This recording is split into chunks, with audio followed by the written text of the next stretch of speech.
حضرات گرامی قدر تدابیر بہت سی ہیں، بعض اہم تدابیر کو میں آپ حضرات کے گوش گزار کرنا چاہتا ہوں، بعض روحانی تدابیر کو بھی، اور اس کے بعد بعض طب نبوی شریف اور طب الہی کے اعتبار سے بھی آپ حضرات کے سامنے بعض اہم نکات کو رکھنے والا ہوں۔ حضرات گرامی قدر، جس وقت انسانوں کے گناہ بہت بڑھ جاتے ہیں اور اس کے اپنے گناہ کی وجہ سے، شامت اعمال کی وجہ سے بیماریاں، پریشانیاں اور مشکلات اس کے پر حملہ آور ہو جاتی ہیں، ایسے عالم کے اندر امید سے ہاتھ دھونے کی ضرورت نہیں، بلکہ اپنے نامہ اعمال کے اوپر غور کر کے اپنے آنسوؤں کو بہانے کی ضرورت ہے۔ میرے رب نے اس امر کا اعلان فرما دیا، یا عبادی الذین اسرفوا علی انفسہم لا تقنطوا من رحمت اللہ ان اللہ یغفر الذنوب جميعا، اے میرے بندو جو اپنی جانوں پہ ظلم کر چکے ہو، میری رحمت سے نا امید نہیں ہونا، بے شک پروردگار عالم ہر قسم کے گناہوں کو معاف کر دیتا ہے۔ اللہ نے سورہ فرقان میں 3 کبیرہ گناہوں کا ذکر کیا، شرک کا ذکر کیا جو کہ ظلم عظیم ہے، قتل کا ذکر کیا جو کہ غضب کا انسان کو حقدار بنا دیتا ہے، زنا کا ذکر کیا جو انسان کی نیکیوں کو تلف کر دیتا ہے، اور اس کے بعد اس بات کا ذکر کیا الا من تاب وآمن وعمل عملا صالحا فاولئک یبدل اللہ سیئاتہم حسنات۔ تم شرک کو لے کے آؤ، تم قتل کو لے کے آؤ، تم زنا کو لے کے آؤ، اس کے بعد تم توبہ کو لے کے آؤ، ایمان کو لے کے آؤ، عمل صالح کو لے کے آؤ، میں تمہارے سارے گناہوں کو معاف کر دوں گا۔ حضرات گرامی قدر، جب توبہ قبول ہو جائے گی، مصائب سے آپ باہر نکل جائیں گے، مشکلات دور ہو جائیں گی۔ حضرات گرامی قدر، دوسرا راستہ دعا کا راستہ، وَإِذَا سَأَلَكَ عِبَادِي عَنِّي فَإِنِّي قَرِيبٌ اجیب دعوت الداعی اذا دعان، جب میرے بندے میرے بارے میں سوال کرتے ہیں فإنی قریب، پس بے شک میں قریب ہوں، اجیب دعوت الداعی اذا دعان، میں ہر پکارنے والے کی پکار کو سنتا ہوں جب بھی وہ مجھے پکارتا ہے، اور سنتا ہی نہیں، اجیب دعوت الداعی اذا دعان، میں قبول کرتا ہوں، میں جواب دیتا ہوں ہر پکارنے والے کی پکار کا جب بھی وہ مجھے پکارتا ہے۔ امن یجیب المضطر اذا دعاہ ویکشف السوء، وہ کون ہے جو حالت بے قراری کے اندر دعاؤں کو سننے والا ہو، اور وہ کون ہے جو انسان کی تنگیوں ترشیوں کو دور فرمانے والا ہو۔ حضرات گرامی قدر، امم سابقہ میں سے ایک واقعہ، حضرت رسول اللہ نے طوفانی بارش کے اندر غار کے پتھر کی زد میں آ جانے والے 3 مسافروں کا ذکر کیا۔ حضرت امام بخاری رحمت اللہ علیہ نے صحیح البخاری کے اندر اس واقعے کو نقل کیا، جب تنو وزنی پتھر نے غار کے دھانے کو ڈھانپ لیا اور اسباب منقطع ہو گئے، اسباب کی دنیا کے اندر کوئی امید کی باقی نہ رہی، 3 دعاؤں کو 3 دعا کرنے والے مسافروں نے اپنے نیک اعمال کو اللہ کی بارگاہ میں پیش کیا، ہر دعا کے پر مالک کائنات پتھر کو ہٹاتے رہے۔ حضرات گرامی قدر، تیسری دعا مکمل ہونے کی دیر تھی، پتھر پورا ہٹ گیا۔ حضرات گرامی قدر، مسافر وہاں سے باہر نکل آئے، اور آج کرونا سے امت کو ڈرانے والوں اور خود کرونا کے خوف سے کپکپانے والوں، وہ کون تھا جس نے تنو وزنی پتھر کو انسانوں کی دعاؤں کی وجہ سے ہٹا دیا؟ کیا وہ خالق اس وقت طاقتور تھا؟ آج معاذ اللہ طاقتور نہیں رہا۔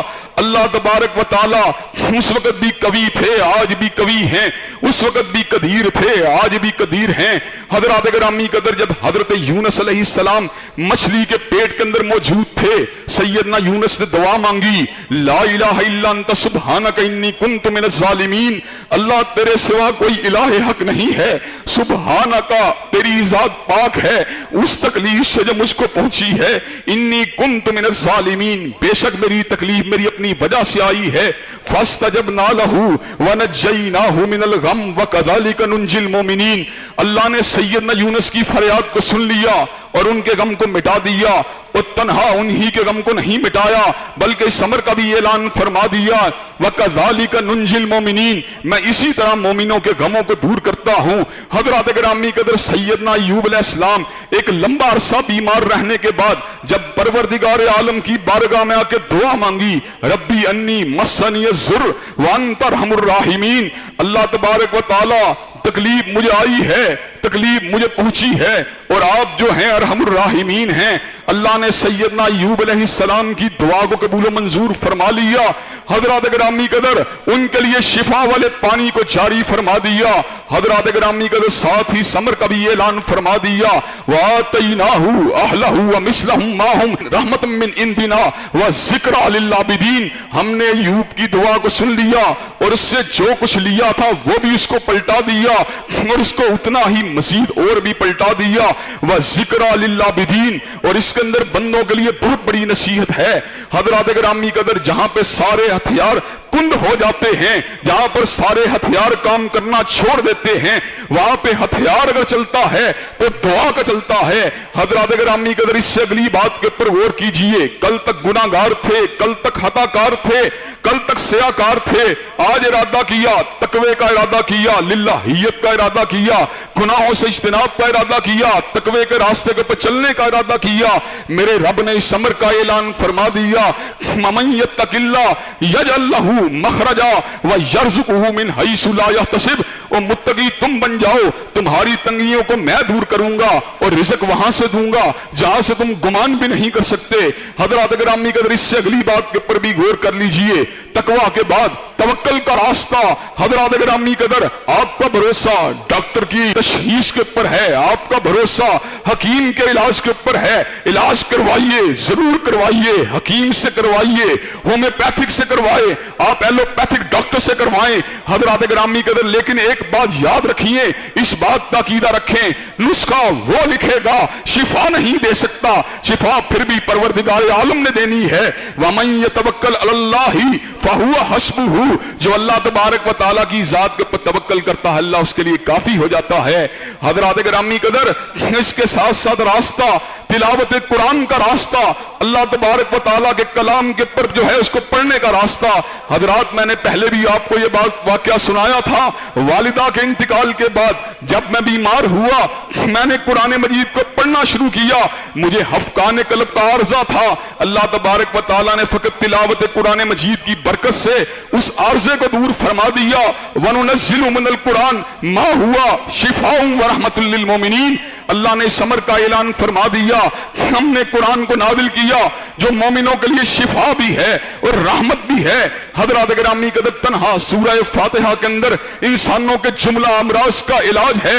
اسی طرح آیت الکرسی کے اندر حفاظتی حصار ہے. اسی طرح فلق و ناس کے اندر انسانوں کی بیماریوں کی شفا ہے. اسی طرح احادیث کے اندر آنے والے اذکار اعوذ بکلمۃ اللہ التامۃ من شر ما خلق, اور اسی طرح بسم اللہ الذی لا یضر مع اسمہ شیء فی الارض ولا فی السماء وهو السمیع العلیم, اور اس جیسے دیگر اذکار کے اندر انسانوں کی شفا یابی کے امکانات موجود ہیں. حضرات گرامی قدر میرے پروردگار عالم نے ٹینجیبل چیزوں میں سے شہد کا ذکر کیا, فیہ شفاء للناس. اللہ نے شہد کے اندر انسانوں کی بیماریوں کی شفا کو رکھ دیا ہے. حضرت رسول اللہ نے کلمنجی کے بیجوں کا ذکر کیا, جو کلمنجی کے بیجوں کو لازم پکڑ لیتا ہے اس کی ہر بیماری موت کے سوا بھاگ جاتی ہے. حضرات گرامی قدر آب زمزم جو ہے اس کا پینا انسانوں کے جملہ امراض کے لیے شفا ہے.